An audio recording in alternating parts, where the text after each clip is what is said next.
Bismillahirrahmanirrahim. Assalamualaikum warahmatullahi wabarakatuh.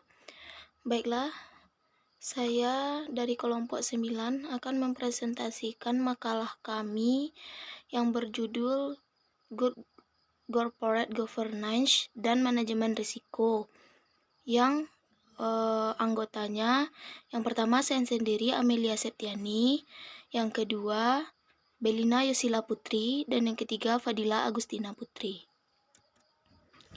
Yang pertama, latar belakang apa yang dimaksud dengan Good Corporate Governance. Good Corporate Governance adalah suatu konsep yang menyangkut struktur perseorangan, pembagian tugas, dan pembagian wewenang dan pembagian beban tanggung jawab dari masing-masing unsur yang membentuk unsur perseroan, dan mekanisme yang harus ditepatkan oleh masing-masing unsur GCG berfungsi untuk memulihkan kepercayaan nasabah.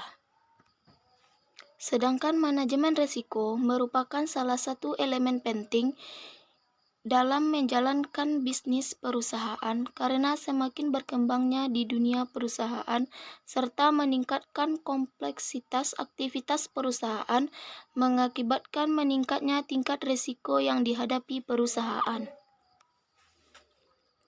Sarana utama dari implementasi manajemen risiko adalah melindungi perusahaan terhadap kerugian dan mungkin timbul.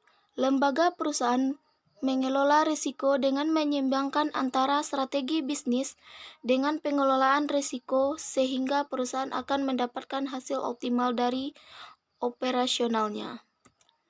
Selanjutnya, pengertian dari Good Corporate Governance. Good Corporate Governance secara definitif merupakan sistem yang mengatur dan mengendalikan perusahaan yang menciptakan nilai tambah atau value added untuk semua stakeholder. Ada dua hal yang ditekankan dalam konsep ini. Yang pertama, pentingnya hak pemegang saham untuk memperoleh informasi dengan benar dan tepat pada waktunya. Yang kedua, kewajiban perusahaan untuk melakukan pengungkapan secara akurat, tepat waktu, transparan terhadap semua informasi kinerja perusahaan, kepemilikan, dan stakeholder. Kegagalan beberapa perusahaan dan timbulnya kasus malpraktik keuangan akibat krisis tersebut merupakan dampak buruk penerapan praktik corporate governance.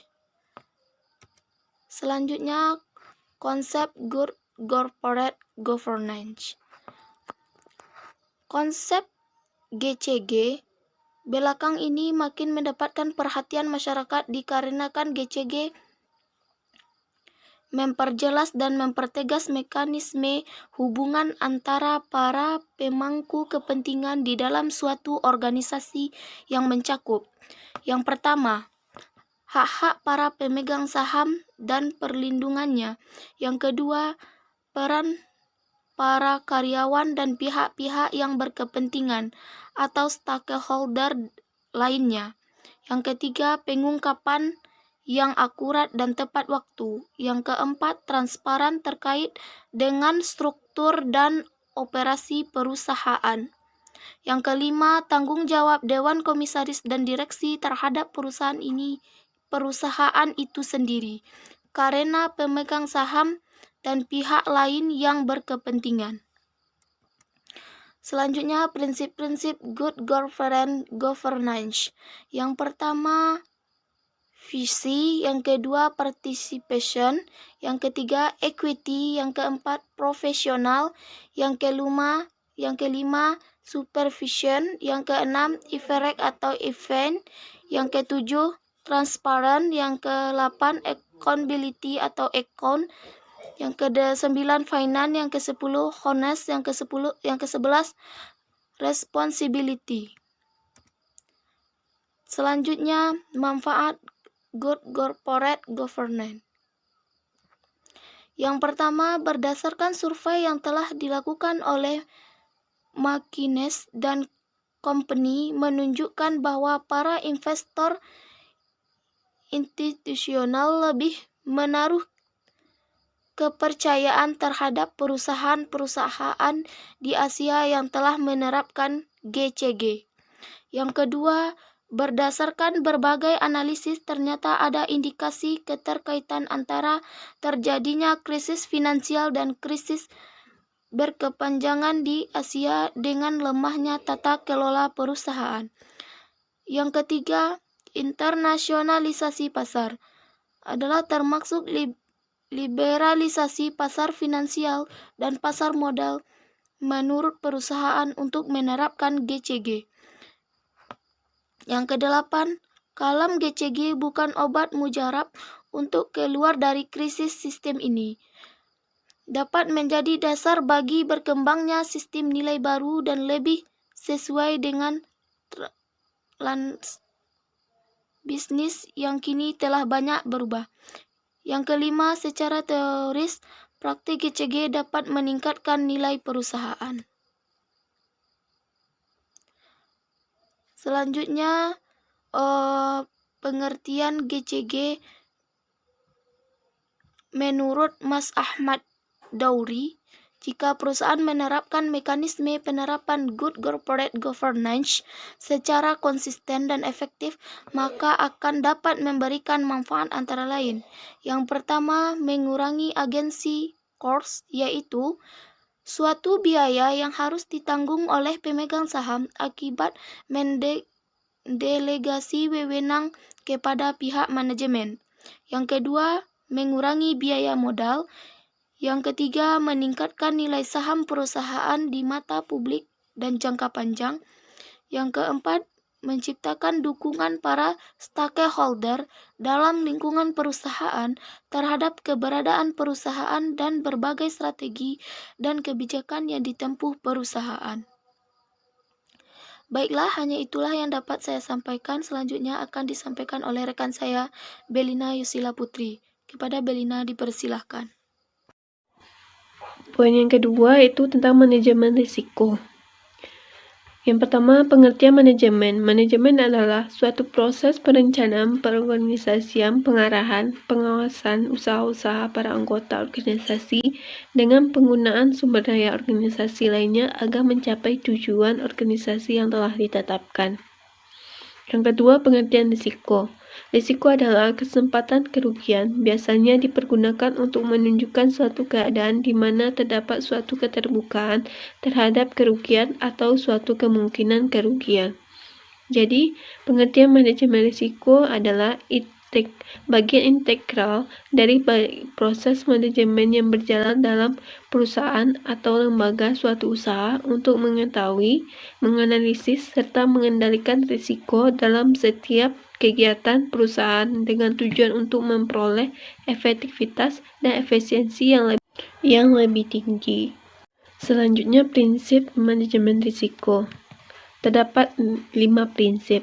Yang pertama, perumusan tujuan. 2, kesatuan arah. 3, pembagian kerja dan pendelegasian wewenang. 4, koordinasi. 5, pengawasan. Selanjutnya, fungsi manajemen risiko. Terdapat 4 fungsi. Yang pertama, fungsinya itu makin cepatnya perkembangan perdagangan internasional. 2, perkembangan teknologi. 3, perkembangan integritas organisasi kegiatan usaha yang sangat erat dan tinggi. 4, bertambahnya kesadaran dan ketelitian masyarakat. Selanjutnya, tujuan manajemen risiko.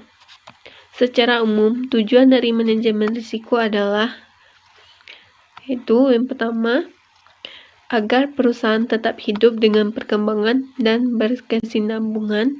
2, memberikan rasa aman.